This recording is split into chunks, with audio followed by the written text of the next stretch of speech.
Okay. And how much capital do we need to get into this business?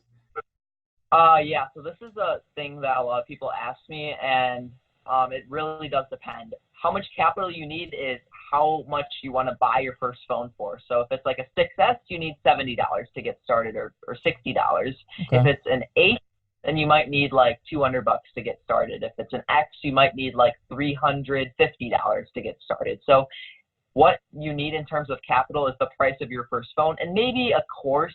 There's a few courses out there that can teach you everything about iPhone reselling. Wow. Okay, that's super cool. Now, let's say that I see one of your ads on Facebook and I'm like, "Hey, Will, I'm looking to sell my phone. How do you have like a list of prices? Like, do you say, okay, well, if this guy has an 8S, I'm going to offer him this, or if he has an 8, I'll offer him this. You know what I mean? How does that work? Yeah, I do not actually have like a price sheet. There's a few people who do that, but I have a few places I sell my phones. So number one, I sell them on eBay, Hmm. sold, and I look at sold listings. I see, that an iPhone 8 Plus cracked back is selling for $240 on eBay.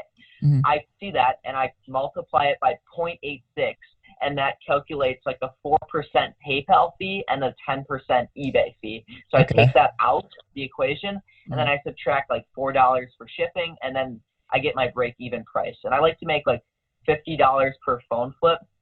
So, I subtract another 50 to see how much I want to pay for the phone. So I look at like eBay sold listings for appraising phones, and then I also look at like what um, a private buyer will pay for it. And by private buyer, I mean people who own cell phone shops and buy phones from other resellers.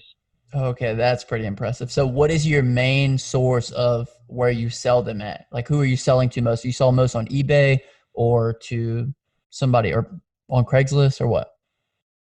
Yeah, so I'll sell them on eBay for the most part, and then I'd say 50% of the time I'm selling on eBay, and then Mhm. 25% of the time I'm selling to a private buyer, and then the other 25% of the time is me just selling in my local market because I don't have to pay any fees at all, and I get my cash immediately.